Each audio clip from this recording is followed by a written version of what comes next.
Welcome back to the Roll Initiative podcast. Claw and Order Special Cryptids Unit. Dun, dun. I'm your DM, Brian, and we're going to get into a fun, seasonally appropriate arc this week. Hi, I'm Ryan. I'm playing Lawrence Aberline. Fun fact about Lawrence this week is that Lawrence has a prized possession. You'd think it might be the silver bullet he's waiting to kill himself with, but it's not. It's actually a ticket to a Elvis Presley concert that Elvis died before he could perform. Really fan servicing yourself with that one. That's Wow. No, but he's lining up the timeline. Yeah, it just happened like 4 or 5 years ago. You know, everyone remembers. Everyone. Yep, that's a good old Ryan. Thing is, this one was actually signed by Elvis. Oh man, Lawrence doesn't know that it was actually just one of his secretaries. How would he get the ticket signed by Elvis if Elvis died before the concert, never got to go to the concert? Well, they were like This is silly. They were like 2 days after the concert. He can't speak with that. No. He bought the concert tickets way in advance, like 6 months, and then sent them into Elvis, who signed them, and then he had them sent back. You know, this is starting to fall apart. Guys, I'm Eric. I'm going to be playing Norman, the normal human. I was the one that signed. Norman's the one that signed those tickets. And just so you know, the last 3 years of Elvis's career was Norman. Eat it, Ryan. I do. As soon as he started his thing, I knew it. Well, you're very good, Eric. Or Norman. I can tell the difference, though. I can tell the difference. Look, everyone could. It's not my finest hour. It was the best performance check I could muster. Hang on. Oh fuck! I was looking up a date. When did Al Capone die? Oh, not Al Capone. The other fucker. Never mind. Hi, Mike. I'm playing Mikey. His favorite superhero is Superman, but he likes Batman because he does see a kinship with him. But he sees he's a little bit too edgy. But he loves Wonder Woman. Not as a comic. Roll intro music. Roll initiative. Initiative, join us on our quest. Roll initiative, you can listen part of a long rest. Roll initiative. Oh, what a banger. What a banger. So, when we were last together, gang, you guys cleaned up the end of the who killed Bigfoot investigation. It was Yeti. I'm so sad. Yeti was a bad guy. I don't know, he wasn't always a bad guy. He made a deal with a demon of some variety, but you guys were able to figure out he knew that Bigfoot had met with some other Squatches that he had never seen before. He had already made plans to possibly dispose of Bigfoot, and then finding out that Bigfoot was making such big moves behind his back without even informing him of these beings that he would be willing to bow down to himself, basically snapped him, ready to act on something he'd been premeditating for a while, which resulted in the murder of Bigfoot. And then the deal he made with the demon caused him to go crazy, become a giant Yeti man. You guys fought. You guys walked away with some goods from him, some bottled spells, a little bit of info into the demons are working in some way to affect this world. Before you guys knew it, you were flying back to base. You guys landed chaos. Total chaos. The director was in a meeting with the founders of the collective and was unavailable to you. In their stead, Mothman was kind of running triage on the situation. There was reports going off everywhere, dangerous events occurring all across the country. They were deploying teams all over the place. Even in the facility when you were there, there was multiple cases being brought in at one time. Mikey and Lawrence helped subdue a werebore in the lobby. Norman had to help an interrogation of what seemed to be a Japanese kappa, which was weird because never seen one actually here. And you guys were gifted a wide variety of treats from the Tanuki triplets. They were able to deduce Lawrence's cursed pistols that he had found. And you guys were immediately dispatched on your next mission.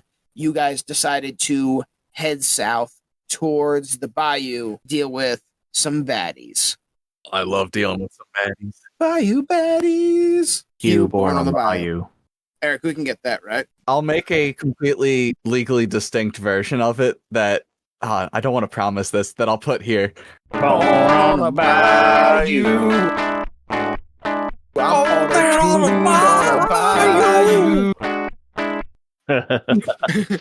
I regret my decision. I don't. We don't even know anything but those words. Let's talk mechanics for our next arc here before we get into it. This one's going to be very similar to regular D&D. It is regular D&D. We're just going to use a sanity mechanic because we're going to be doing something that's a little bit more dark, spooky for the season. As you guys will see on your character sheets, I've given you all sanity scores. Everybody's is sitting at 90. What we're going to do is when you guys come up against things that over the course of me writing it have deemed worthy of a sanity check, you're going to make a wisdom save. It's a rather low DC for most things. If something's really fucked up, you see the DC will be slightly higher. Every time you fail the sanity check, the DC is going to go up 1, so then it becomes a DC 11 for you. Because as you're going more insane, it's going to be tougher to keep your sanity. No, it's going to be fun with a wisdom of 0. It's going to be fun for you. Oh, man. All right. It's going to be okay, Mike. It's going to be okay. It's going to be great, actually. I like this. There's some fun stuff in here. So whenever you fail a sanity check, you're going to roll a D8 and then subtract that from your overall sanity score until you get down to 60 points. And then we're going to start rolling on the madness tables that I've made up. So it'll be like short-term madness from 60 to around 40. And then from 40 to about 10, you're going to be looking at long-term madness. Once your sanity is eroded all the way down to the single digits, the things you'll be rolling for are indefinite madness. Jesus Christ. Things that are going to affect the way you're going to play your character, essentially. Like maybe retire them, kind of. There are ways that these things can be healed, but they are not the easiest things to come by. A lot of this is going to be like in your guys' role play of it, you know. Some of it's mechanical and some of it's like, how do you want to role play it? How great can you make it? You know, there's one in here that makes you want to eat strange things, dirt, poop, like pica. It gives you pica. Yeah. The long term roll for pica. The long term table. Which thing do you like to eat? Is it hair? Oh man, I turn into an earthworm and satiate my desire for dirt. Hey, some people with pica love eating earthworms too. So it's so much worse for Norman because he really could just end up burning a wild shape to turn into an earthworm because he's like, I just want to eat so much dirt. I'm prepared.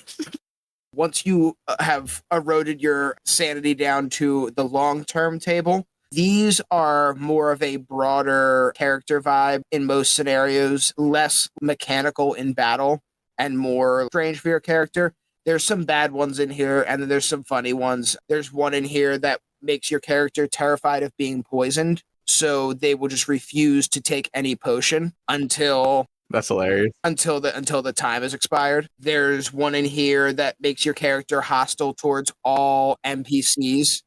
I just realized what that means. That means if somebody else is like, here, take this health potion, you're like, no, I'm okay. I have 2 health, that's fine. Yep. Oh my god. Trust me, I'm better off without it. Yeah, why do you want me to take the health potion? Because you have 2 health. Yeah, it's fine. Why, you seem really aggressive about it. Burn all my spell slots on healing. There's a very devastatingly small bracket in here that would make your character only able to rhyme for the remainder of... Oh, I would die. I'm uncomfortable with the word bracket. That's the part that I'm focusing on. It's more. No, he's saying it's more than one. It's a challenge that Norman could rise. You're rolling a D100, so Oh, it's smaller than most of the other brackets. But I would love to do that one. Well, then you love the word bracket. I was like, the only person who's gonna like this one is Eric, Is there? and it would be a nightmare for Ryan, and I think Mike would get by on it. I'm almost neutral. You could do it. You would not talk as much, but you could do it.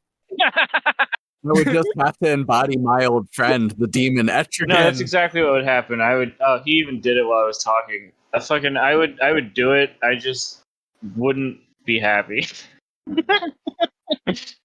I would not be able to. I could do it, and I could be happy actually. I just was, like you said, I wouldn't talk very It's a much. task I could do so easy, it'd be done easy squeezy. I'll give you that. You just rhymed easy with easy squeezy. I rhymed easy with squeezy. I just used easy again to not have to think of more things to put in between it, so it's technically rhyming. Yep. So if you get all the way down in the single digits of your sanity meter, Does the rhyming have anything to do with the sanity meter? Do I have to start rolling for sanity the more rhymes I hear? yes, if you feel like that you're going insane from the rhymes, you can call for a self-sanity check Anytime. at any time. At any time, if anybody wants to call for a self-sanity check, you're more than welcome to. That's some real Caldwell-ass shit. You will be punished accordingly. The last stage is in the single digits, the indefinite madness table. This is stuff that your character would have forever if he's never if they're never cured of it. These are mostly I love this so much. overarching, devastating Guys, I'm sorry, it has to be this way. That's all I can do, and it's all I can say. personality flaw changes for your character. Those words are so perfect together. There's stuff in here that makes your character into an absolute thief. Like it suggests that you keep whatever you find. If you find something, you keeps it. Finders keepers, losers weepers. Mm-hmm. There's one in here that gives you a god complex. That would be scary for my character who's a demon-ish. Or me, who would start thinking that I'm supposed to absorb all of society. Oh my god. It's honestly scary for everybody. There's one in here that gives your character visions of their death in the future, but they're ever changing, and you wouldn't know as to whether the things you're doing are changing the future, or What the fuck? as to whether your visions aren't actually real or not. Oh. These are meant to make you feel insane. It's working in real life. Jesus. That'd be fun. There's one in here that makes your character think that the only way they can get people's attention and be interesting is to lie and exaggerate about all their stories. Oh my god. I would hate that one. I would multi-class bard if I got that. Yep. I mean, I say that, but then I'm like, I'm playing an Italian-ish Jersey guy who's like, I know how this happened. Like, I would just I could work with that. My favorite one on here is your character develops a split personality that is the exact opposite of your current personality. Jesus. This is awesome. That's rough. I love all of these. It's reminding me of like Whose Line Is It Anyway? It's like all of a sudden it's like, oh, here you go. Here, we're just gonna throw this into your fucking role play. What can you do here? That's kind of how I felt about it when I was looking through it as well. I was like, you guys as a team have a great advantage in a horror campaign without ever knowing that I was going to run a horror campaign, because I'm just kind of fucking like throwing shit against the wall as we go here. Eric never knew he was going to need passive perception, except for the fact that he just doesn't like being surprised by stuff. But he's got 18 passive perception, so like it's tough to get things by him. Ryan now has... No one gets the drop on me. Lawrence now has an invisible dog that barks when people get close. It's going to be not the easiest thing to wear down your sanity, but if we do, some of these prompts are going to be very funny. And it's a lot of getting interesting role playing. Like you said, whose line is it anyways, out of like characters that you guys have been playing for a little bit now. You are going to have the option at short resting to use your hit dice and roll them and add that back to your sanity meter as opposed to your health if you'd like to. Interesting. Oh. If you've had an expressly trying time on your mind and not on your body, you can take that time to meditate on yourself as opposed to healing your wounds. What a good way of putting that. A trying time on your mind as opposed to your body. If at any point your character goes all the way to 0 sanity, your character is going to go into a mental breakdown fugue state where you're going to roll death saves. If you lose all 3 death saves, your character's mind will be shattered, irreparably unsavable. If you succeed your death saves, you will go back up to halfway, 45 sanity points. You've been to the bottom. You've crawled back up. That's basically it. Don't get to 0, guys. I'll be fine. I just want to quote myself saying I'll be fine now. And I pet my dog to restore sanity and then, like, make it detrimental to my teammates. What? Why would that be the alternative? All right. So here's how it would make you upset. His dog is invisible to everybody but him. All right, so he's just acting a little weird. We are good to start then. Roll intro music again. Roll the music. This time with Tactical Bear. Actually, just roll Tactical Bear. Plotting out my tactical bear. Tactical bear, tactical bear. You can summon him anywhere. Tactical bear, tactical bear. He's got soft and floofy hair. That's a good beer crack. All right, so you guys are on the plane, landing in Louisiana, not near New Orleans. You are deeper in the country. You know this to be Bayou area, smaller towns around here. Lawrence, you have actually been down this way before in this specific area of Louisiana. There is another werewolf legend similar to you being the Dog Man of Michigan. They have their own legend in Louisiana. The Rougarou is the wolf man of the Bayou. And you have met him before in your pursuit of finding your dad's pack. Brought you down here chasing Wolfman legends. You found the Rougarou, and he was not of your dad's pack. You were a little bit younger back then, not as angry and just about killing werewolves as you are now. You and him decided to just kind of part ways. You did not end that mission with a kill. You guys having not gotten a ton of info because of how chaotic it's been. You guys didn't get the dossier you got going into the Frogmen mission or the information you got from Skunk Ape as you arrived for the Yeti mission. You're flying in a little bit more blind. You know that there are missing townsfolk from the Bayou town. You know the town is called Greensport. It's a very small town. Most towns in this area, they're all basically some kind of port. They're all on the bayou. They all have boats. They all have smaller houses, a lot of houseboats. Very slowed down style of living down here. You guys arrive at the airport, flipping through the little bit of information they give you. It's already nighttime now. There's rain falling in the sky. There's a bit of a storm that's rolled in. You look into town and you see bayou homes. Thinner bits of wood. It's a lot hotter down here. There's a lot of windows. Not all of them are in the best upkeep. The pilot basically informs you that he's got other people to fly around, but that there was going to be an agent here to meet you in town. When we're like looking at the these rundown shacks and stuff, Lawrence is just going to lean over to one of the guys and be like, you know, Elvis used to live in one of these kind of things. They're called a shotgun shack because you could shoot a scatter gun and not hit a single wall in the building. How is that possible?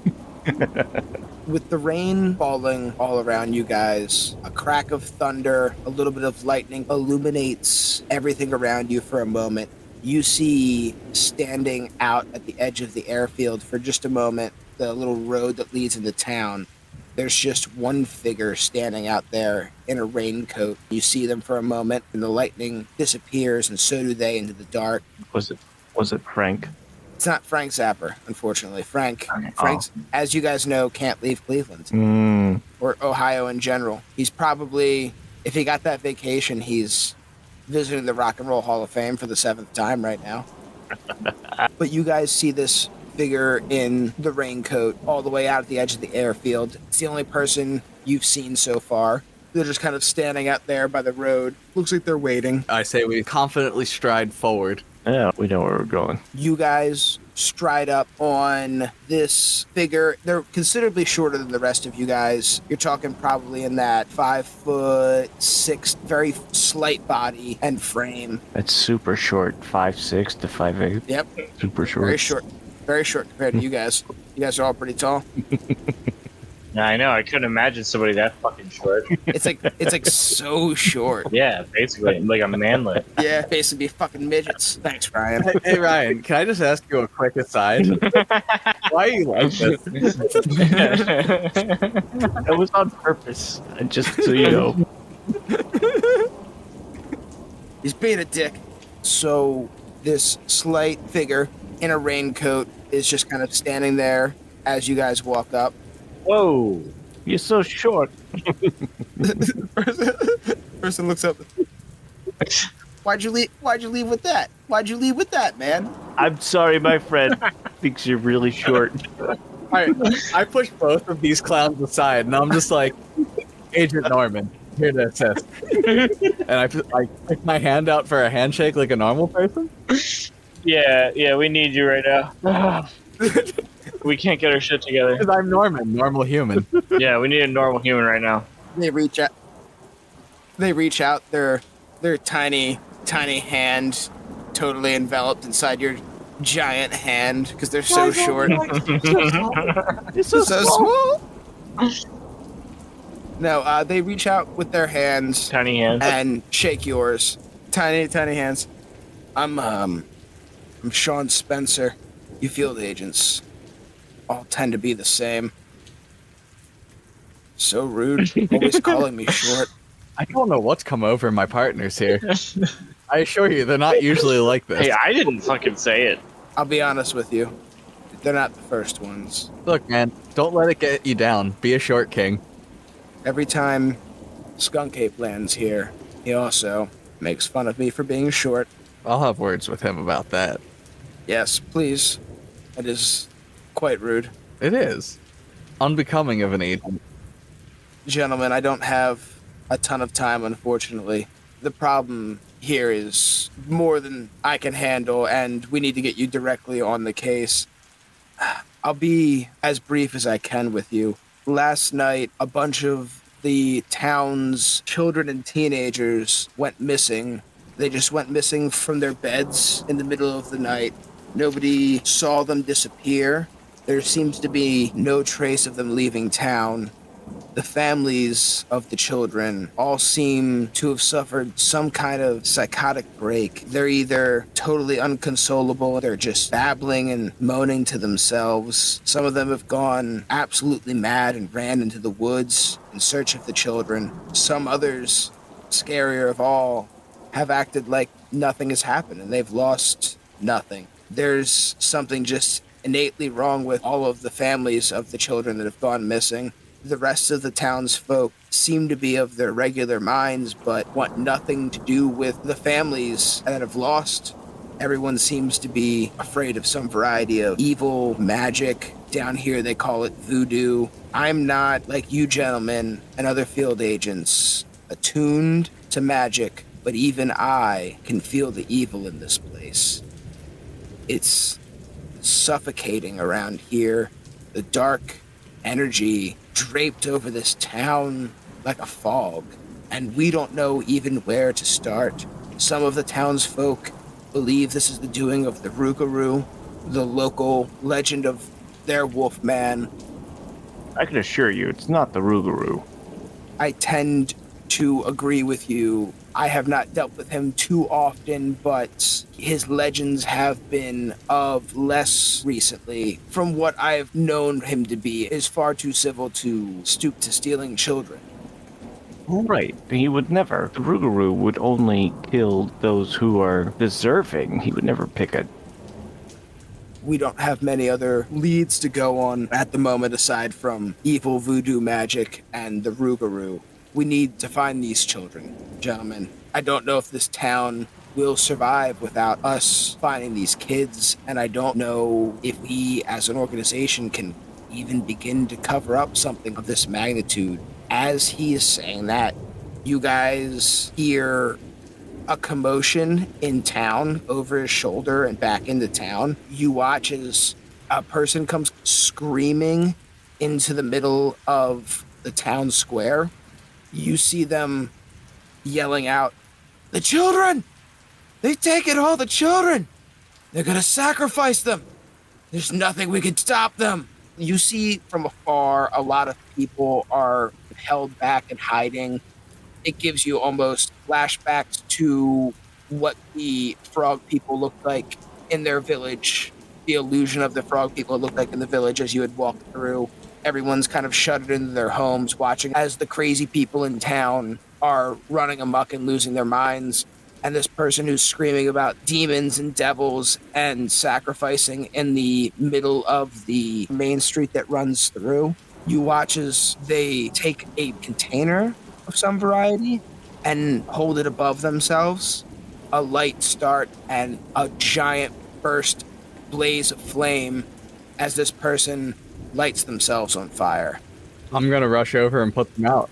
All right, you're going to rush over and put them out. Give me an athletics check for rushing over.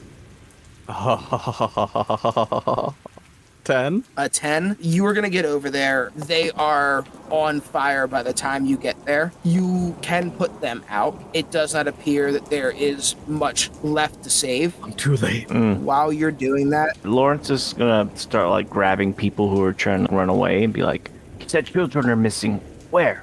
Lawrence, while you're trying to grab people that are on the fringes and getting away from her, give me a perception check. Okay, perception. I can do that sometimes. It's 18. All right, so with an 18 perception check, your family heirloom that alerts you to when members of your pack are nearby is beginning to heat up. As soon as it does, though, I turn into fucking wolf form. I guess I ready myself for combat. All right, you're going into wolf form. Norman's readying himself for combat. Mikey, give me a perception check real quick. All right. 15. With a 15, you are immediately on edge. You notice the townsfolk absolutely fucking freak out. He was holding 2 townsfolk in his hands, like trying to corral them and take them to safety and ask them questions about the children when he wolfed out. His hands tear their clothes as they scream and run away. But when you look over at Norman, he had just put out that person who lit themselves on fire. You see the ashen, crumpled body begin to shake and quiver, and you hear the sound of breaking, realigning as the mass on the ground starts to rise back up. The leg comes up first, bends in a way that it would break. Another leg comes up and bends, and then the body kind of twists, rises back up from behind Norman, lets out another scream, and you, with your 15 perception, are able to kind of alert Norman to the fact that this thing is right behind him. I am going to need sanity checks from everybody. That's a 25. 10. 19. A 10 hits it. You're good. Everybody's going to pass on this wisdom saving throw. You guys are all safe on this one. Roll me some initiative real quick. Hey, that's the name of the thing. 12. Roll initiative. Play the theme song. A third time. Boom, I got a 15. I got a 5. All right, you guys are all going to go before this creature. Lawrence, you are first to move.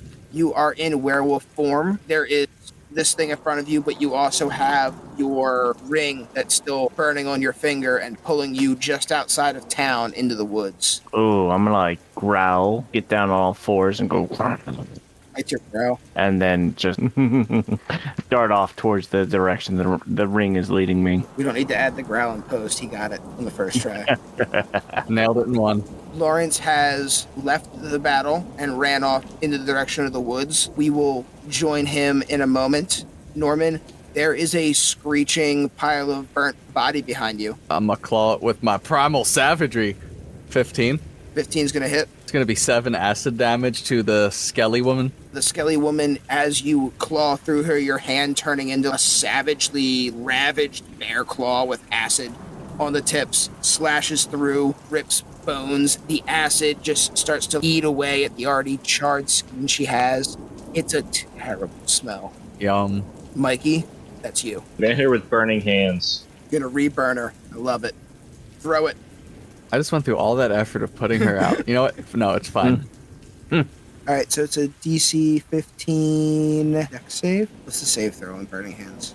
Dex save, yeah. This lady's not great at dex. She rolled real bad. She rolled 4. She gets hit with burning blands. Like a candle wick that had once been lit and put out, she reignites immediately. There's something about the char of cloth that Bear Grylls taught me. Lights again real easy. They call it char cloth. She goes right back up, and there's no vocal cords left for screaming now.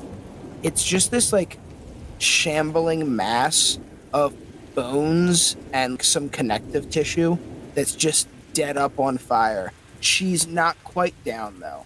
It turns to Norman, who was the one who kindly put it out in the first place, trying to save its life. You see in the rib cage her skull hanging upside down, and one eye turns and looks at you in the fire, and then pops from the heat as the shambling mass of bones runs towards you and jumps at you to slam you. A 17. That's a miss. Norman slides just slightly out of the way as the bones lurch past him, fall upon the ground. Norman, would you like to finish off our pile of bones here? Absolutely. Let me just give it the old primal savagery. 27 to hit. I assume that's good for 2 acid damage. Alrighty. Didn't quite do it. Has 1 health left. I use my bonus action to go eek. Eek. So, very Terminator style. It's on the ground. There's just fire everywhere. It's kind of slowly crawling back towards Norman. Mikey. Don't you feel so bad for it, though? Mikey. Mikey has a flashback to the goats that were just flattened but still alive. Mikey, can you please put this bag of bones out of its misery? I'll just kick it in the face with my hoof. It's Norman's standing there. He thought he finished it off after the claw, and it's slowly crawling towards him still. And as one hand reaches out to wrap its fiery skeletal digits around Norman's ankle, Mikey walks over, and you just watch a hoof cave in the skull, and the hand falls flat. I'm rubbing my hoof off on grass and stuff, like, ugh, fucking gross. I sanity checked myself and rolled a 25. I was mildly spooked by the thing not dying when I thought I killed it. All right, excellent. Good self-sanity check. So we'll cut away from you guys. Lawrence has run off into the woods. Oh, fuck. In pursuit of the feeling of the hot signet ring that he has. It's drawing him towards the bayou. You run into a small stretch of trees, and you're kind of immediately disoriented. There's a crack of lightning and thunder above. You see a clearing ahead, and a large, hulking, hairy figure standing in that clearing. It takes your primal wolf form almost no time at all to move through these trees. You feel almost at home again in the woods. In the hunt. In the hunt. You haven't been able to do this for so long. You've been working these different missions. It's been a while since you've been hunting down your prey. Yeah, I'm going to the big brown mound and try to attack it. The big brown mound of pound. You break into the clearing in no time at all. As you break into the clearing, there's another strike of thunder and lightning. You see this hulking, hairy figure turns at the sound of you breaking branches. You leap out of the woods and into the clearing. I knew I smelled you as soon as that plane landed. It's been a while, Lawrence Aberline. It's really hard for me to do the voice for it, but... Guru. Yes, it's good to see you again, Lawrence. I hear you're killing kids now. Now, Lawrence, you know that I would never touch a single hair on the head of a child. Now, a child predator, I would tear them apart. But it's my own brand of justice. You know it couldn't have been me. How does my ring feel right now? fucking hot. But give me a history check. Oh, I can do that sometimes. 15. 15. Since it's like related to your family, we're going to give you advantage. Your advantage would be a nat 20. This is very much things you've experienced. You know he is not of your dad's pack. You've met him before while wearing the ring. It is burning up. You know there has to be a wolf from your dad's pack within a football field of you. I'm going to make a random dive and hope he moves out of the way. So you're going to dive at him? Yeah, if I hit him, it's more like I just collide with him, but if I strike something behind him, it'll be an actual claw attack. So you dive at him. Give me an athletics check. Oh boy, athletics, that is a +0, so 10. All right, and then I'm going to do a check for him. Great. Dex check for my boy. All right. Oh, I bounced right into. He sees you coming and attempts to move out of the way. Boy, what are you doing to me? And then you hit him, knock him over. What was that about? Why'd you just attack me? Oh, God, you were supposed to move out of the way. How old have you gotten? Old, man. The reflex is not what they used to be. All right, quiet. Something's here. I'll take a deep breath in, smell. Yeah, you're right. Something is here. I brought someone with me. Or I guess you would call it something with me. I already dislike the sound of that. Yeah, I don't fucking love it either, man. So it's probably easier just to show you. He stands up, moves out of the way. Another crack of thunder and a flash of lightning illuminates the little clearing you're in. And across the clearing, pinned to the tree, with a large silver blade stuck into its throat and one into its abdomen, is a large, wiry, muscular frame to it, is a silver werewolf that's been stabbed through by these two blades pinned into this tree. You see ragged, raspy breath. Looks like it's struggling for its last little bits of life. How long have you held her here? Well, I found it a couple days ago. I've been tracking it around because I don't take kindly to other wolves in my territory. And then I lost it for a day or two, and then the kids went missing. People were inherently going to blame me for it, so I was able to track this wolf town, if that's what we were going to call it. Lawrence, I'm telling you, this is not like any wolf I've ever seen before.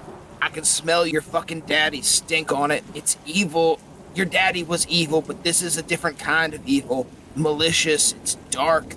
This thing, I don't even want to call it a wolf. Look at what it bleeds. It's not even regular blood. It's this black tar. Lawrence is going to pull out his cursed pistol and give up 3d6s of hit die to hit this thing. All right, roll the 3d6 as a hit die to fill up the charges in the pistol. 12 charges. All right, so you're down to 11 charges now. Give me an Arcana check with advantage. That's a nat 28. Again, Jesus Christ. All right, you've never used these things before. Nope. As you charge them with your own blood, you bite into your own shoulder and tear at your own flesh, open up these large wounds that allow the blood to drip down your arm. It is almost drawn with magic into the cylinders. You feel the guns. They're almost reacting to this wolf. A fiery, distinct hate. I rolled a 20. You rolled a 20. That's going to hit, so you can roll 3d8 damage. Oh, yeah, it's 3d8. Okay, it's 17 damage. All right, so you rolled 17 damage. Your guns both fire off at the same time. You pull both these triggers, and you watch as these bright red projectiles fly out of these guns, and you see in the air spinning almost demonic runes and curses. You feel a pull from these weapons. Give me a sanity check. Okay, wisdom. Wisdom save it. 6. You're going to roll your d8 here and lose a bit of your sanity, but you're also going to just unload into this person. So roll me the d8. Roll d8. 8. Ooh, all right, so you're down to 82 on your sanity score, and your DC for your sanity saves is now an 11 instead of a 10. Okay. Lawrence has a moment of the guns are using the scenario that you're in, the reaction they're having, to take control of you for a little bit. you still feel and hear the sound of these guns going off over and over and over again. As your eyes start to clear of this bloodlust, this red that you were seeing, you look across the clearing at where you were shooting. There is almost just fur and blood left. You have filled this thing absolutely full of bullets and left almost no recognizable shape. I'm gonna check my ring. It is cooling off. I'll shift back into human form. All right, as you're doing this, Norman and Mikey, what would you guys imagine you're doing after you've gotten rid of the zombie skeleton lady? I feel like the next logical conclusion would be to see where Lawrence ran off to. You guys move in the direction you saw Lawrence run. You hear the guns going off, and you hear the guns going off a lot. Yeah, that sounds like something we need to be a part of. I'm gonna start making some haste. Mikey, maybe you should get up high. Oh, good. Start flying. All right, so Mike takes off above the tree line. Norman makes his way through the woods. It's pretty easy to head in the direction of a man who is just shooting thousands of bullets. You burst into the clearing, Norman. As you come over the top of the trees, Mike, and look down into it, you guys see Lawrence has stopped firing the pistols. You see that there is another werewolf in the clearing with Lawrence, and that the direction Lawrence is facing, there is just a bloodied outline, fur and gore and viscera all over a tree and the forest floor around it. Yeah, Lawrence is actually gonna walk past Rougarou, slump against the tree and slide down, tilt his hat forward, still wearing the Stetson even though it's damaged from episode 1 or 2. The Tanukis have fixed the Stetson. Ah, okay. Since Lawrence has decided to keep quiet, Rougarou would turn to you guys as you appear into the clearing as well. He wasn't really expecting to see other people. His previous run-ins with Lawrence had worked alone. All right, guys. All right, gentlemen. I am just the local Wolfman. I am known as the Rougarou. I have come here in an attempt to clear my name. In doing so, appear to have lost my only suspects. Lawrence is going to tilt his hat up, look so you only see one eye at the gang, and just say, he's cool, guys. You don't have to worry. Okay, put my pendant back in my holster. I'm gonna turn into an actor I formerly took the form of back in the day and just be like, you have some splaining to do. Legally distinct. All right, guys. I'm glad we are all calming down a little bit. Like I was trying to say, I had brought who I thought could be possibly the kidnapper of the children, and Lawrence appears to have suffered a small mental episode and proceeded to murder them with extreme prejudice. Does seem quite extreme. I will admit that they may have been family. There is that, but I would have really enjoyed if we could have heard their side of the story. Can you guys give me perception checks real quick? 20. Double 20. 16. Wow. I'm going to do my disadvantage because I'm brooding. Ooh, double nat 20s. All right, Mikey gets it all then. As Rougarou and Norman are talking to each other, Norman's in his legally distinct sitcom character actor's body going, you got some splaining to do. Rougarou is trying to explain himself. Lawrence is leaning against a tree with a hat draped over his eyes. Mikey is flying above, slowly settling down to the ground to join the conversation. His head's on a swivel. Mikey has seen some shit already tonight. Ultra aware of his surroundings at the moment, which is good because his team is currently preoccupied. Mikey hears a sound and looks over towards where the shooting victim was. You guys would have never known they were a werewolf because you weren't here before they were absolutely decimated by bullets. You saw the fur and everything like that, but you didn't know they were a wolf. Mikey's looking at the tree, and the blood on the tree looks like it's starting to boil. It's starting to bubble. Mikey watches as the surface of the tree starts to split. Through that split in the tree, he sees bony, black, clawed hand push its way out and wrap itself around one side of the split. And then another set of bony black claws pushes itself out next to it and wraps itself around the other side of the split. As he's watching, the blood that's on the ground and on the tree is starting to boil and bubble and float into the air. Can I just start fucking swinging at this thing? You're pretty decently far away from it. It's across this whole clearing. You could shoot into it with spells if you wanted to. Yeah, I'll just Eldritch Blast this motherfucker. I'm scared of this. I don't know what the hell's going on. I don't like it. You shoot an Eldritch Blast across the clearing. Roll an attack for me. I mean, this man just took the spell sniper feat, so he's got 240-foot distance with this Eldritch Blast. 21. A 21. Your Eldritch Blast slams into the air in front of the tree where this blood was starting to collect and bubble and float in the air, hits this blood that's pooling in the air and shoots everywhere. Everyone hears this splash and small spell-like explosion, and they turn, they look across the clearing. Through this mist of blood, the two hands rip the rest of the tree open far enough for this skeletal black lava glass wolf head to emerge from the tree, pulling itself out. It's got darkness just dripping off of it. After the blast from Mikey, it looks at all of you, howls, and runs off into the woods. Oh, what? Everybody can give me a wisdom saving throw for a sanity check. 16. 20, dirty. A 5. That one finally got to Mikey. Roll me a d8 real quick. Skeletons, okay. Werewolves, okay. Skeletal werewolves popping out of trees, not okay. Yeah. All right, so you only have to take 2 off of your sanity score. You're down to 98 or 88. Having just experienced an absolute waking nightmare, I'd like Lawrence, It's me.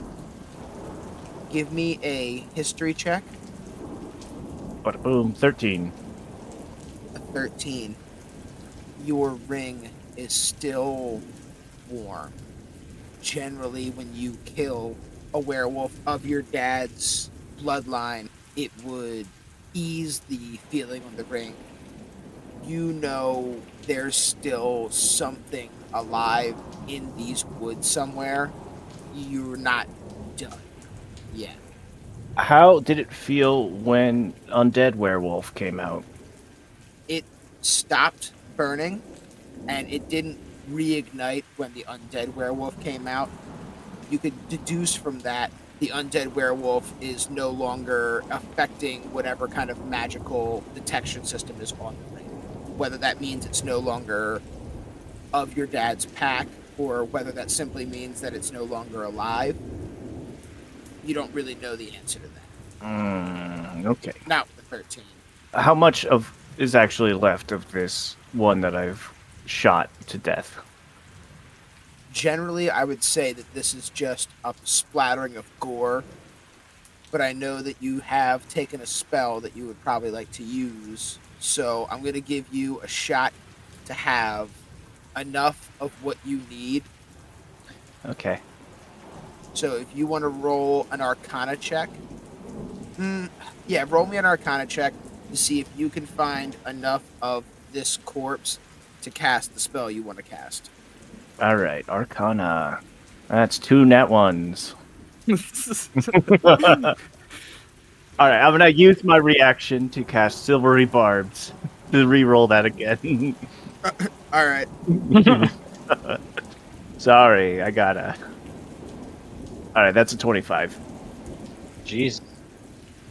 At first, you bend over and start sifting through these entrails with your hands, letting it fall through your fingers, looking for something big enough to cast on. I'm reassembling the skull. You're like looking around and playing with entrails. Winston, from the book, notices you doing this, and you just hear, "In the bushes, mate. In the bushes." You instantly look over and you see in the bushes close by the tree is the lower half of this werewolf's jaw, and then a scattering amount of some of the upper portions of his skull. Would you like to sift through a dude with the Rougarou? I can do it myself. The Ragru in the background is like, yeah, that is not my style. I will. I am a bit. I'm a bit of a swamp hunter, but this is foul. What I am watching. This is why I work alone. Oh, hey, no, I can help you with that. And I just happily dance through the entrails. But yeah, I'm gonna finally put the skull back together, set the jawbone back in place, and then I'm just gonna take Winston, open him up, lay him on the ground in front of the skull. I was imagining that Winston could fly into the body and talk to me that way. He gains the memories as long as he's in the body. I kind of dig this. You put the skull down, and Winston's talking to you through the book. This is your first time casting this spell. You use some of the entrails to kind of make a magic circle around the skull that you've reassembled. The Rougarou is just like, this is so foul. Rougarou, you can leave if you want. We don't need you here. I mean, I will see this through. You work in different ways than myself. He kind of slinks back to a tree. You finish making this circle. But before I actually cast the spell, I'm going to turn to everyone and say, we've got 5 questions we can ask this thing. If we want to find out who's killing these kids, we have to make them count. Let's spend the next 15 minutes talking about what we're going to ask it. So wait, if I ask you a question, does that count as one of our questions? Only if the body decides to answer, like in that movie I saw once. Yeah, that's what I was thinking. Yeah, he has not cast the spell yet, so... Damn, I should have waited then. That's why I did it on purpose. Alright, are you ready to cast the spell? I don't have any questions actually for it. You just wanted to cast Speak with Dead. You just wanted me to tell you the exposition because you took Speak with Dead without having to do any of the work for it, right? I didn't get anything yet. Yeah, if anyone could think of any questions to ask. Well, he said he'd see it through so we could ask a clue for Mr. Rougarou. Oh yeah, Rougarou, come back. You got any questions for this thing? You are really in the rhyme of the Rougarou thing at the moment. It just feels good. You guys want to talk to the Rougarou before you cast the spell? Yeah, we'll have it all prepared first. He is further away from you guys, leaning against a tree. He's gathered his sword. He's got almost like a ranger's swamp person garb, longbow strewn over his shoulders as well. Looks like he's built for the swamp. Checking on his equipment while you guys are preparing for your Speak with the Dead spell. I do want to turn to Norman and Mikey and just say, all right, look, Rougarou stabbed this thing up against the tree, and I killed it. Now, when I cast this spell, the corpse is under no compulsion to offer a truthful answer if it sees me as hostile or recognizes me as an enemy. Can you hide?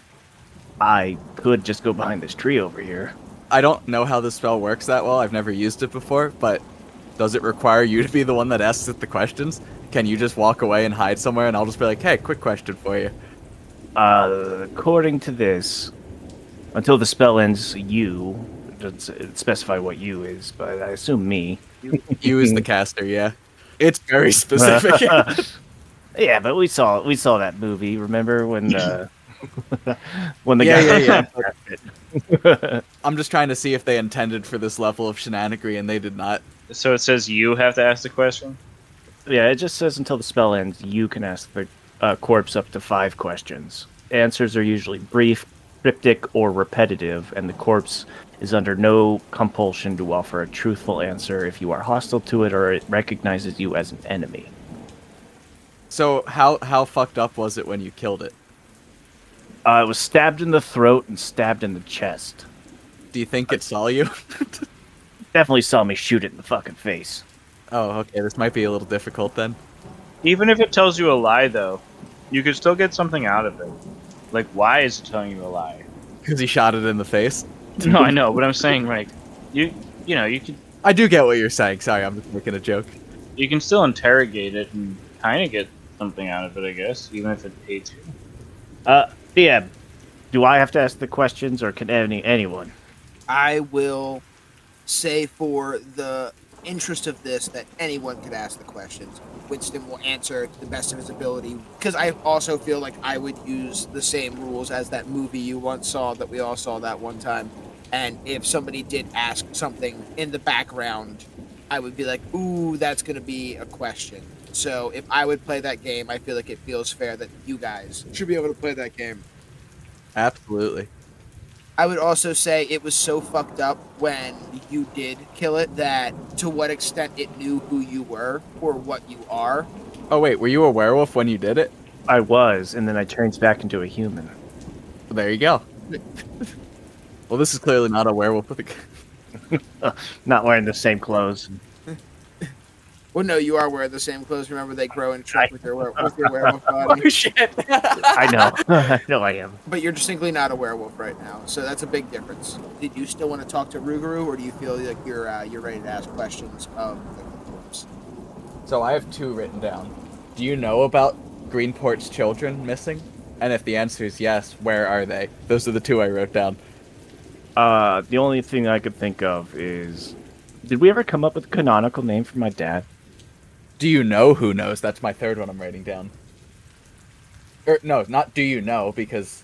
Oh yeah. Don't Yeah, ask yeah. it yes or no. Yeah, I know. I figured it out. You don't have to explain it to me after I figured it out.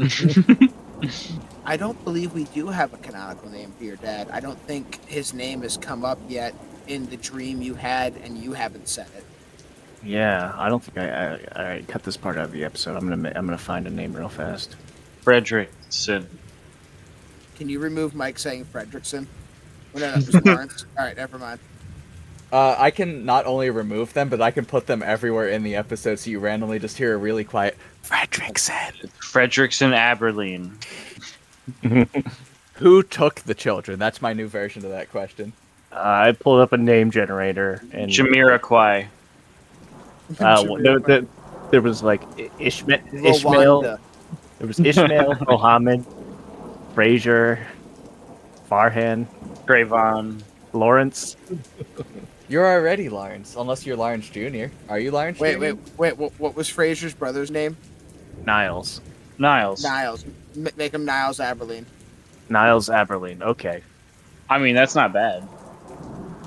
It works. Jerome. All right, but my question was just going to be, how do you know Niles Aberline? Born 1802, died 1854. Or did he? Did he? I beat him to death with a fucking cane. I hope he died. Nice. I don't know if I knew that. Yeah, right after he bit me, I fucking took his silvered cane and beat him to death with it. Oh, damn. I killed one of my dads once. What's that like? Actually, I know. So Yeah. Daddy Tissues Part 2. Hey, I would never kill my dad. You guys are fucked up. My dad's great. All right. While we are doing this, Mikey, give me a perception check. 3. 3. Yeah. You are really in your own head thinking about what questions you would ask while these guys are kind of going back and forth. You are not really noticing a lot going on around you. You're just kind of like, what question would I ask? And that's all there is to that 3 perception check. you could ask where it's from. What's their name even? Look, I don't care who they are, where they're from, what they've done, as long as they love me, okay? Oh, wait. Oh, let me step forward a little. I have a very specific question, but I could try to make it a little more broad, which is, does this come from one of the circles of hell? Ooh, that's not a bad one. I'm writing that one down, too. How did you word that? Does this come from one of the circles of hell? I'm thinking of Philagathos. Those motherfuckers have had my dad's back this whole fucking time, and I know it's them Philagathos motherfuckers, but it could be one of the other. we shouldn't ask does. We shouldn't get confirmation unless Okay. it's. What you should do is just say which layer of hell does this come from, and if they just say like I don't know or it doesn't, It doesn't. Yeah. then Yeah, you get the yeah. confirmation or the answer, and you only ask one question. Yeah. With no yes or no's. We gotta Okay. go. I'll take your lead on that. I'm realizing this as I'm writing these out. Like I have the one that's do you know about the kids? I'm erasing that one. Where are the children? Who took the children? How do you know Niles? And But if they say I don't know, does that really give you an answer about the children? if they say they don't know, it could just imply they truly have no idea anything about the children. You know what I mean? But what if they do? They could say the same thing. Doesn't the spell say something about not necessarily lying, but they don't have to tell you the truth? They can like half lie. Let me read it again. Or- I No, think it that's said bonus truth it's. only. I think it said it could straight out lie. Yeah, it is under no compulsion to tell or offer a truthful answer if you're hostile. So Yeah. I don't It doesn't know. specify if it's not hostile.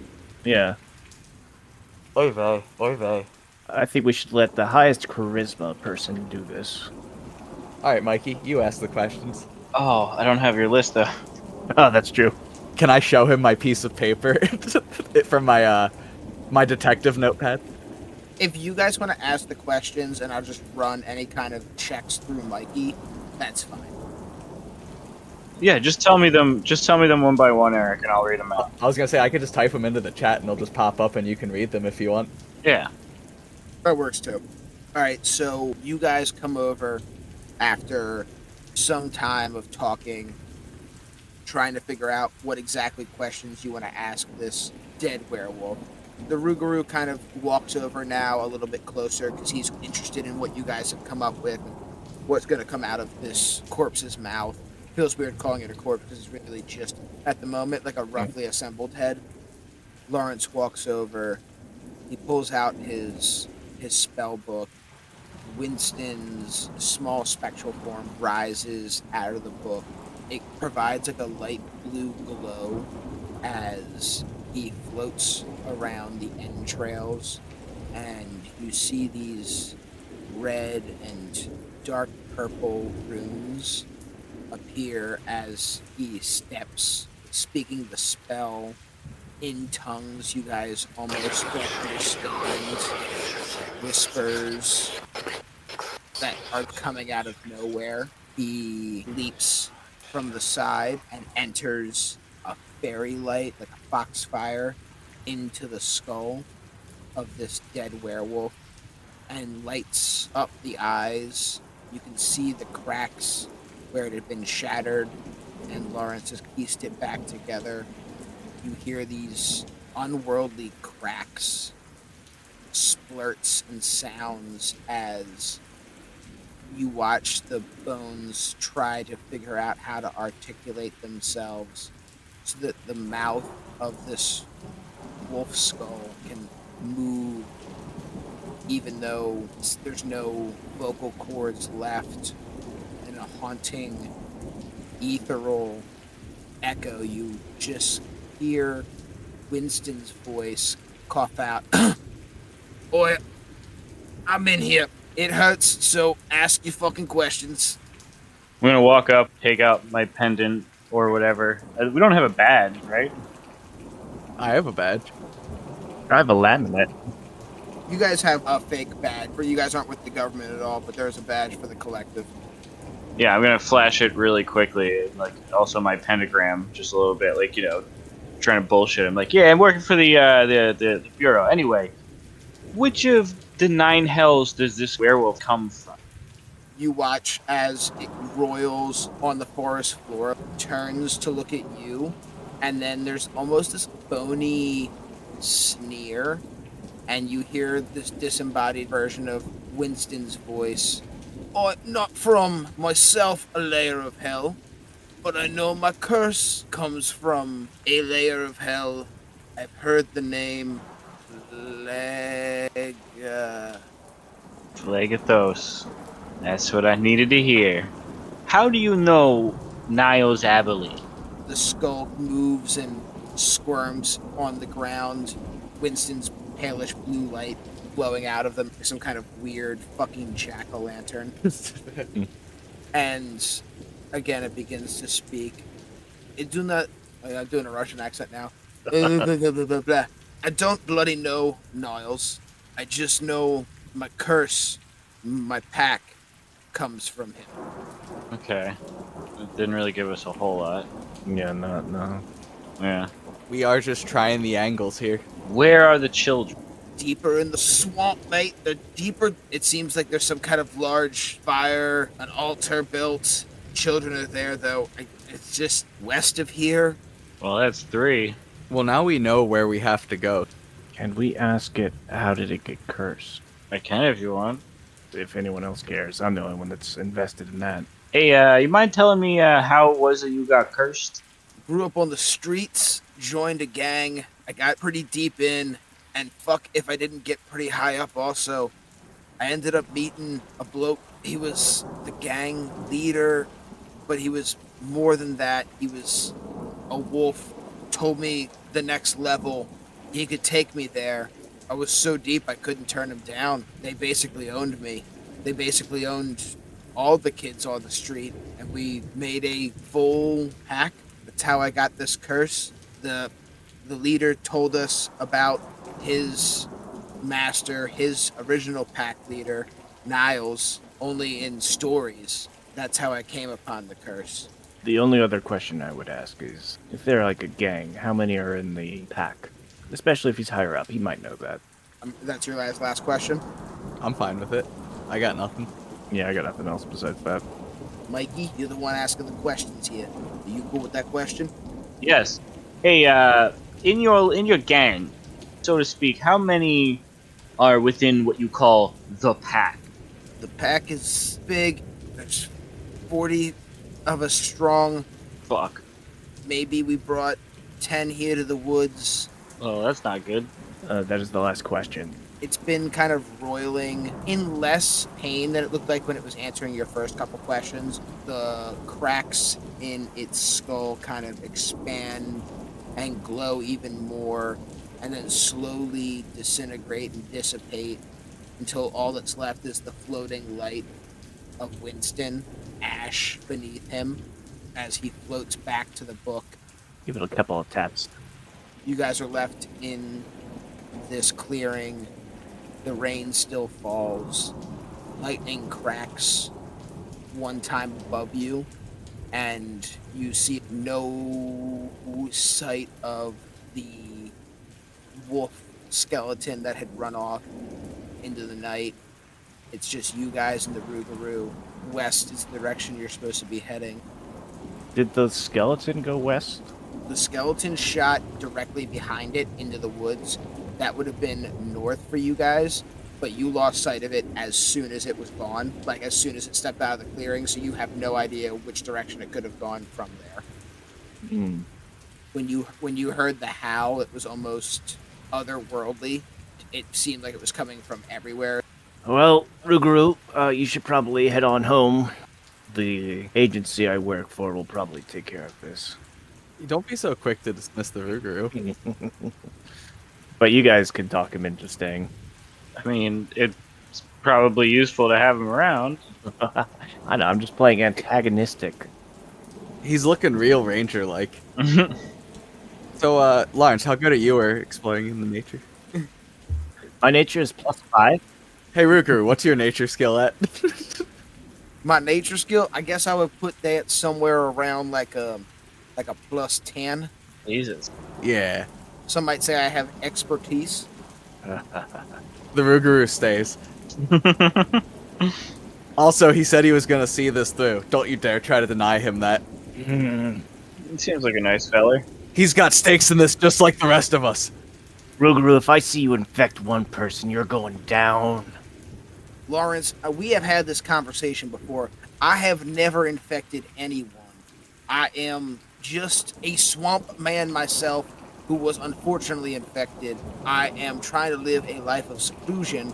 I knew the minute that those kids went missing that you were going to be at my doorstep, knocking my fucking door down.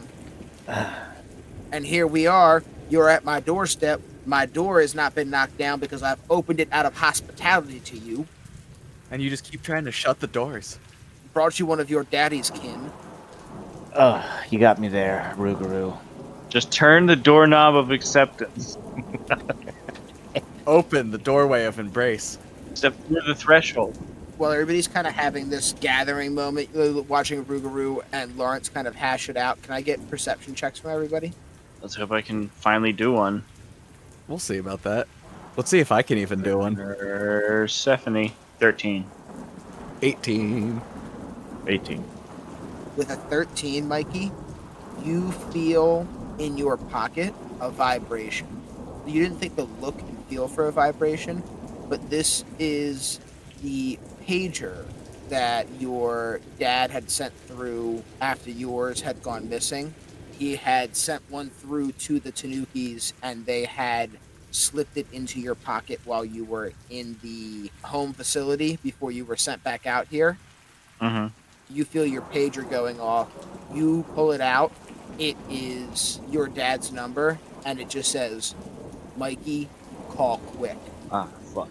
While you're looking at your pager, the 1818 crew is discussing the merits of bringing the Swamp Ranger with them on their swamp journey into the deeps of the swamp.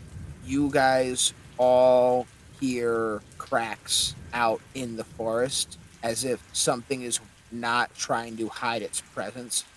You just hear this cracking of branches and dead leaves. I like to imagine that like both Lawrence and the Rougarou are arguing and yelling at each other, and the first time we hear a snap, we both shut up and just look in that direction. And that tells Norman to look over there. The Rougarou's ears do that thing like a dog would do, where they stand straight up and kind of like directionally point where he heard the sound from. And Norman, being a shapeshifter as well, as soon as he sees the Rougarou's ears do that, his ears become almost like large and dog-like and do the same thing in the direction. So you guys all snap to look to the corner of the clearing where the noise is coming from. Mikey is currently looking at his pager. A skeletal hand emerge from the darkness. It's not the black skeletal hand that you would associate with the werewolf. This is a white, beige, worn skeletal hand, rotten flesh attached to it. It just falls out, moving Cousin It style, propping itself up on its hand and starting to scurry across. The three of you are all going to roll sanity checks for watching this dismembered arm scurry across the clearing towards this. Lawrence is gonna try to shoot this thing immediately. Double nat 20s, baby. I got a 13. My check is 11 now, so I still pass. And Rougarou. Ooh. Oh, Rougarou, no. Rougarou. You the loser. Hey, whoa. Back that one up. D8. Alright, so he only lost one. He's seen this stuff before. He has not seen this stuff. Actually, it's one of the reasons he freaks out so hard as opposed to you guys. He watches this thing scutter towards the gore and the bile and the nastiness all over the floor, and is immediately back to that. What the... Gentlemen, what in the actual fuck is that? I'll shoot at it. Oh god, I dropped my rock before I could throw it. A 13 and a 9. Both you guys miss. You pick up a rock, Norman, and infuse it with magical power, and in fear of watching this dismembered arm just absolutely chuck it into the ground in front of you. Lawrence, you pull out your pistol and shoot. It hits the ground right where this thing was, but as it was running, it leapt with its fingers through the air and lands on the other side of this small explosion of your firebolt going off. It's at the gore and viscera now, very much like Lawrence did. It just starts grabbing as much of it can to its bony, rotten hand. As you see it squeezing, you see a bloody vine, kind of. It's got some aspects of being an actual nature plant, but also it had this look of muscle and tendon. This vine whips out of the darkness in the forest and hooks to the end of this arm that now has a handful of gore and viscera and slingshots it back into the darkness, heading west. I don't see that every day. I feel like at this point we sort of do.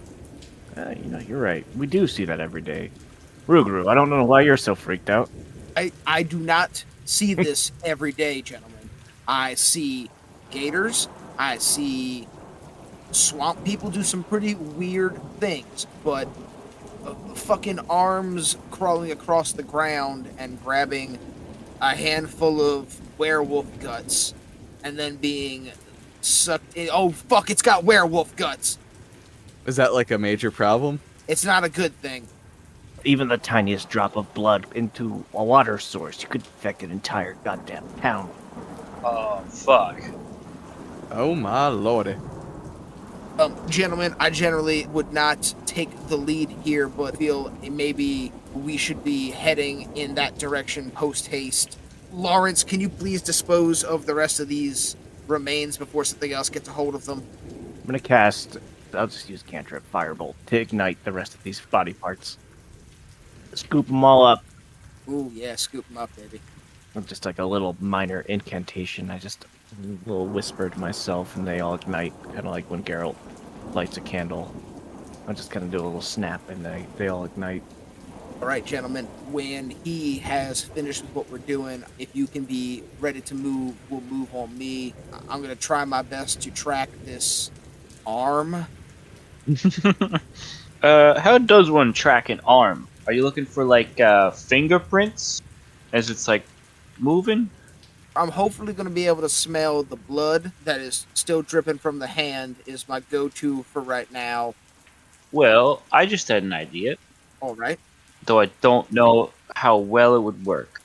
I was talking to the fella that hand seems to be in the clutches of. He said that he has faint traces of demonic energy. I might be able to try to trace it if I take to the sky. I believe that having another set of eyes on this would be a fantastic idea. And if you could trace the demonic energy as opposed to me sniffing up werewolf blood all night, that would be a lot easier. Let's hedge our bets and do both. Excellent. So you guys are about to head out. Mikey goes airborne, hoping to be able to detect the demonic presence. Rougarou is tying down his bow, making sure everything's strapped down, ready to run through the woods. He looks to the lot of you and says, "Now, gentlemen, we are going to move fast. Time is of the essence, so I am going to move quick. I know Lawrence will be able to keep up with me. Sir Mikey, it looks like, is going to be flying above us. Mr. Norman, are you fleet of foot in the swamp and the forest?" I know my way around nature a little bit, but I'm just a normal human and then I wild shape into a polar bear. Oh my god! Yeah, he does that sometimes. It's less impressive than Is there, I guess, alright. You are going to stick out like a sore thumb in the forest, but... I roll around in the mud. Oh, alright. Give me a mud check. I'm gonna assume that is survival? Yeah, give me a survival. Boom. 22. Norman gets incredibly muddy. He was this glimmering silver white-furred polar bear, like he's drinking a bottle of Coke on the iced polar surface. I'm done with that analogy. Hashtag not sponsored by Coke. He quickly muddies his fur so as not to stand out. Mikey, would you like to give me what are you using to detect this demonic presence? Do you have a spell for this, or are you just doing a Arcana check of some variety? Actually, I was planning. I thought it would just be a check, but just let me take a All look right. to see if there's something specific that I have, which I don't think there is. There is not. So yeah, So give me an Arcana check. I'm going to need a pretty decent one. yeah. I just have my pendant out. I pulled it out of my holster and I'm just holding it like I'm scanning with it as I'm flying above everything. We'll say it's a DC 17 to be able to detect the hell magic. I'll put my 2 fingers to my forehead then. Maybe that'll assist this roll. That's 9. Eric chuckled because he just thought of like Goku or someone else putting 2 fingers to their forehead and then teleporting. Get out of my head. Does his one tongue? Does he kind of like bite his lip and his like tongue stick out a little bit when he does it? Because that's what I was thinking. Like, I'm really thinking of doing this. So you rolled a 9, Mikey. Yeah. Unfortunately, it does not beat the 17. You feel your pendant is reacting to hell magic, but it's not giving you a good directional vibe. It's not giving you the glowing hand flying through the forest I think you were looking for. Yeah, I imagine that my pendant is like flickering, and I just look at it, like pound it, and I go, yeah, no, I guess if it's gone through person to a person, the demonic energy is already gone. It's like 3 ways away from the hell region. This is a tough call. I'm gonna keep trying though. It's entirely too far separated from Kevin Bacon. Yes. All right, so the Rougarou is going to take a nature check with advantage, and his plus 10. He has the scent of the blood already fully around him. He's already tracked this creature. Now he's just looking for a handful of it. Nice. A 19. With advantage, 23. Oh, 23, yep. So you see him kind of get down to one knee and sniff where the hand had disappeared off screen. And off screen, out of clearing. If this was a video game, it'd be off screen, but out of clearing. I actually like thinking of stuff like that. It's like out of focus. There's something over there. I sometimes do it as screen directions as well. Now, if you had a bigger field of view, well, you would notice. Exit screen left, pursued by bear.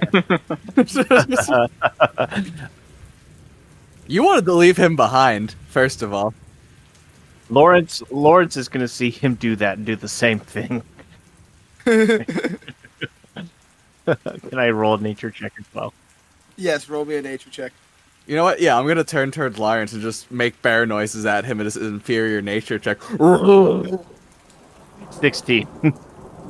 16. It's not bad. You strike a similar pose. You don't look as balanced as he does. You kind of wobble a little bit, put your hand down to steady yourself. He looks at you, and then he goes, "You smell it too, right? Let's do this."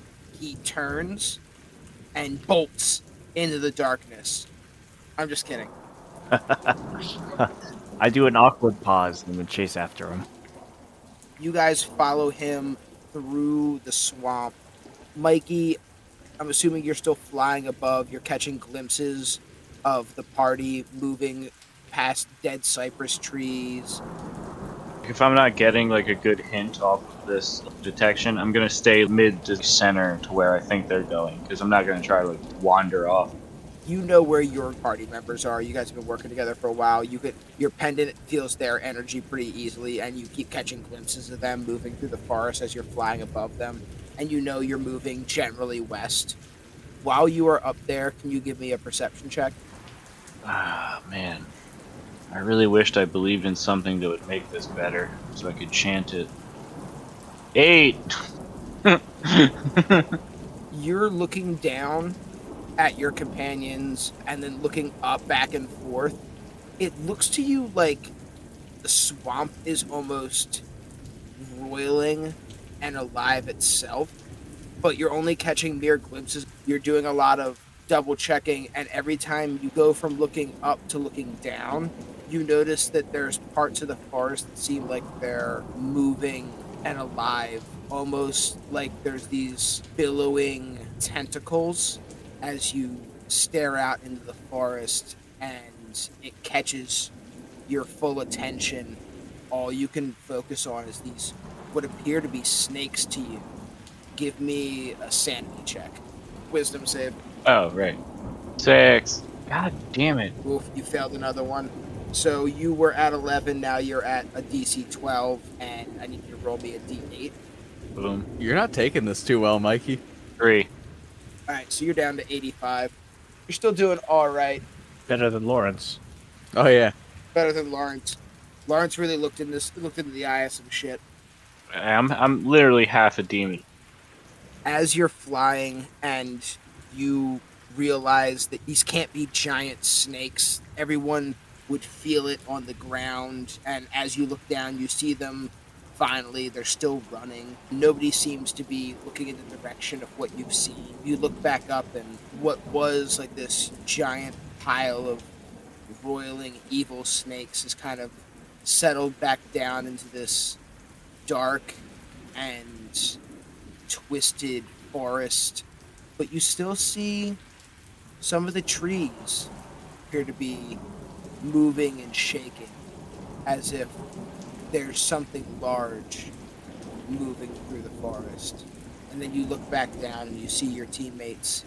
They're coming up to what looks to be a clearing of sorts. And there's less trees here, more water, more swampland. And you see them kind of stopping at the edge as you... I was gonna basically, if I'm landing next to him anyway, I just want to tell them, yo, there's something up ahead. Something big. Exactly. That's what I said. If it's psychically, it should still I know. be English. If it's psychically, I get to put my fingers in my head again, and then pretend I'm talking like Dino Riders to Lone Star. Yes. Lawrence is going to respond in French. I don't know French. What? My No, character that's what I knows. say. What? What do you, I don't know. I don't understand French. I'm not a. What is that? Italian? I don't understand Italian. I'm from New Jersey. I'm trying to impress the group since Ruguru is doing better than me. Listen here, gentlemen. I don't speak your fancy French, Lawrence, nor do I speak polar bear. Just like me, whenever one of my D&D characters says, listen here, I don't actually have anything else to say. I just want to try to say yeah. Mikey lands, informs you guys that he has seen something large. It appears moving the trees ahead of you. It is pungent here. Swamps are rich with smells to begin with. There is a lot of decay that brings on the growth and the life in the swamp. But that does mean that things need to die here, whether that is plants or animals or monsters, people. And you smell a rot that is stronger than any spot you've been in so far. If I can get some nature checks from everybody, nature or a survival check, whichever one you feel better with. 13. Is there like a god I can pray to make this fucking me not roll like shit? Oh wait, you know what? Nature god. Why not? Nature gods, you know I respect you. Please make me roll good. 13. Same shit. Yeah, Lady Luck is the best one to believe in. Okay. Lady Luck, baby. I'll use her next. I want to see Ruguru's roll first. Alright, it's rolling like shit for a guy with plus 10. Damn it! 11. I actually rolled the worst. 11. Ruguru with a plus 10 rolls a 15 for his nature check. Wow, they actually rolled pretty bad. Yep, not great. His other one was a 16. So, with 13s and a 15, you guys are drawn to the edges of the water here. There's this rotting smell, but there's also this like sickly sweet smell, almost perfume, almost a too pungent perfume. As you get closer to the water, you guys look down in.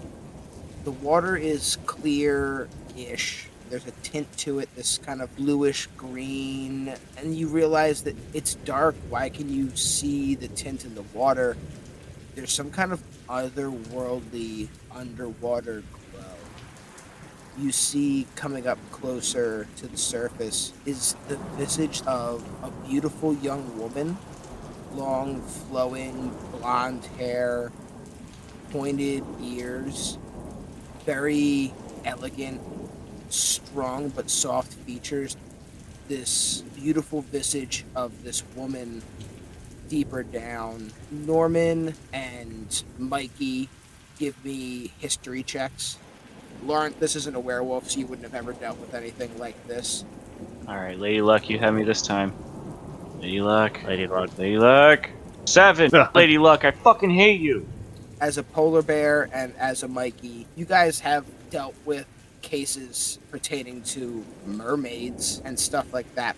But as this beautiful glowing figure is coming out, you just see her face and her shoulders, the beginnings of her arms starting to come out. As she begins to emerge and look up at you, you notice that what was beautiful skin turns into ragged, harsh, broken bone, extended, warped, transformed, grotesque, and she looks up at you. You watch it scream, and she surges towards the surface, and you see bubbles in all the water around you, and all you hear is whispers in the forest. And I'm gonna need everybody to roll initiative. Hey, that's the name of the thing. Cue the theme song a fourth time. Mikey saved his lady luck roll for his initiative. Mikey's like, I am not going after any of these fucking ghost things. 19. 19. I got a 13. All right, we got 19, 19, 13. Let me roll for Rugi really quick, and then I'll roll for our baddies for next week. Rugi better roll low. That fucking dickhead. Yeah, that's what I thought. Rugaru's the one who's gonna pull us Ruga through, okay? I love the rhyming still. Ooh, you know what? We'll edit this. Edit out. No, we're not gonna edit shit. I need sanity checks for everybody. You guys just watched like a beautiful elven lady with a grotesque, elongated skeleton underwater. I knew this day would come. I got a nat 1 for a 9. That polar bear is so scared, dude. Alright, come on. Come on. And that's my first sanity fail, Yep. so let me roll a d8. I lose 4 sanity. Now your save's at 11. I'm not gonna mention which god I pray to. I'm gonna pray to him. Come on, do it. Come on, do it for me. 7! You suck! Why'd you let me down? Mikey's getting scared. Give me another D8. Ah, I'm running out of gods. They all are letting me down, man. What am I at? I was at 85. Yep. What'd I just lose? You have to roll a d8. Oh. D8. 3. Now you've caught Lawrence. You know, that's the one thing that's nice, is that my shitty rolls mean that my damage rolls that I have to perform on myself are pretty nice, because they're low. I got a 17. I've seen this. Good positive thinking. Let me give Rugaroo one. Rugaru's not scared. Rugaru can handle this. We'll see. Rugaroo. Rugaru! Oh, this little pussy.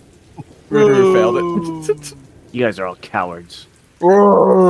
Actually, how does my ring feel around this thing? It's about the same heat you felt the entire time. Well, we are set up for next week. This has been our extended intro into our horror arc for the Roll Initiative podcast. Thanks for listening, everybody. Bye-bye! Thanks for editing, Eric. Bye. Now we need to figure out in what order we're going to introduce ourselves, because there's not like a list of people. So I say what you do, Brian, is you introduce yourself, and then you say like, all right, next, and then you just say our name. Just be like, all right, Eric, introduce yourself, and then I'll do my introduction. And then No, I say we have Oh a set. no, you're doing popcorn? I say we have a I wasn't set. saying popcorn. Brian just tells which one of us to go next, and then when we're done, he tells the next person to go, and then the final person. I say we have a set. I think we have a set. I think Brian goes first because he's got something figured out already, and then you guys are going to be able to riff off of that really Do I quickly have and easily. something? All right, I like that. Do I have something prepared? Yes. Yes, he does. All right, cool. Oh, So I'm you're gonna go right. The first. order. You're right. The order is Ryan, Eric, me. Yep. I also feel like we should start doing this more. Welcome back to the Roll Initiative podcast. All right, I just wanted to say that. We can throw that anywhere in there. And now Jenny is on the stage. I really enjoyed that, Eric. That was crisp and smooth. Can you hit me with it again and then we'll start? Like a crunchy peanut butter? Yeah. I'm gonna talk about my stuff, and my stuff gets pretty loud. And then I sing, and then I pout, and Craig's a really good pal.